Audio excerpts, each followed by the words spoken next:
America की immigration agency USCIS ने फिर से एक बड़ा कदम उठाया है। अब सिर्फ आपके डॉक्यूमेंट्स ही नहीं बल्कि आपकी जो ऑनलाइन एक्टिविटी है, आपके स्टेटमेंट हैं और आपके जो पास्ट एक्शन हैं वो भी इमिग्रेशन डिसीजन में गिने जाएंगे। नई गाइडलाइंस के अनुसार अगर किसी ने झूठा दावा किया कि वो US नागरिक है या फिर एंटी अमेरिकन एक्टिविटी में शामिल पाया गया तो ये उसके इमिग्रेशन केस के लिए बेहद खतरनाक साबित हो सकता है। तो आज की इस वीडियो में हम आपको डिटेल में समझाएंगे कि ये जो नई पॉलिसी है वो क्या कहती है, किस पर असर पड़ने वाला है और एप्लीकेंट्स को अब किन बातों का ध्यान रखना होगा।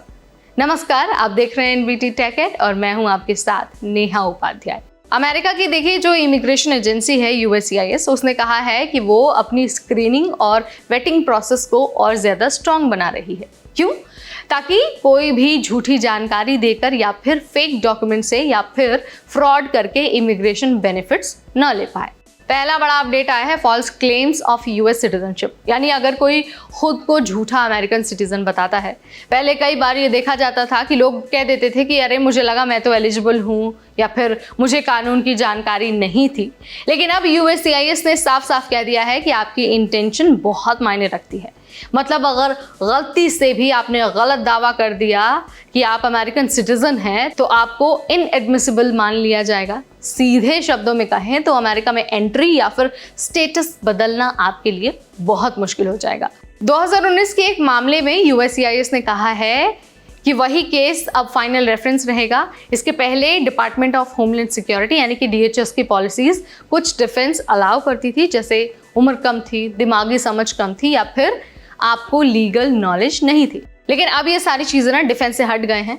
हाँ, ऑफिसर आपकी एज, मेंटल कैपेसिटी और बैकग्राउंड सारी चीज़ें देख सकते हैं, लेकिन इससे आपका केस अपने आप स्ट्रांग नहीं होने वाला है। मतलब अगर आप झूठा क्लेम करते पकड़े गए तो जो उसके बाद के कंसिक्वेंसेस है ना वो बहुत ज़्यादा सीरियस होने वाले हैं। अब आते हैं सबसे बड़ी और सबसे नई चीज़ पर, वो है एंटी अमेरिकन एक्टिविटी।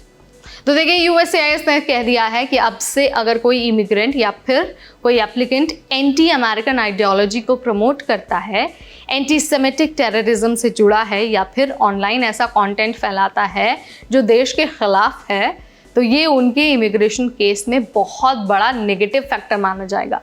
और ज़रा सुनिए, इसमें सोशल मीडिया एक्टिविटी भी शामिल है और ये मैं आपको कई बार बता चुकी हूँ।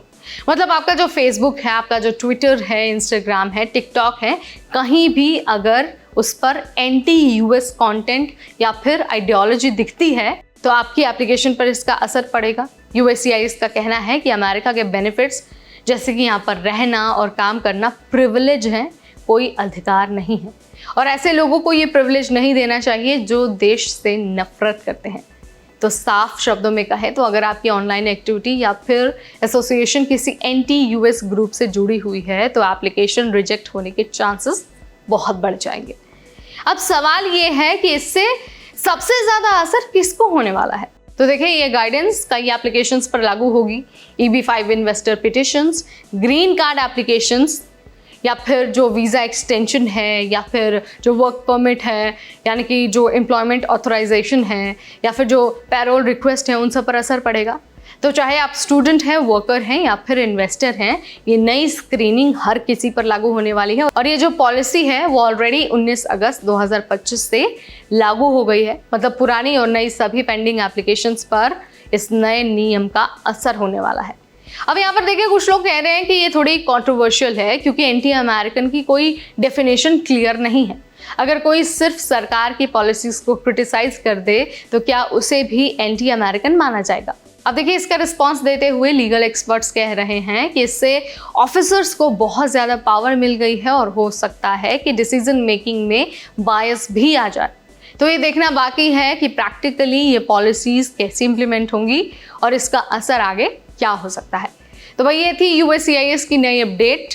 फॉल्स क्लेम्स पर सख्त नियम आ गया है और एंटी अमेरिकन एक्टिविटी को भारी नेगेटिव फैक्टर बना दिया गया है।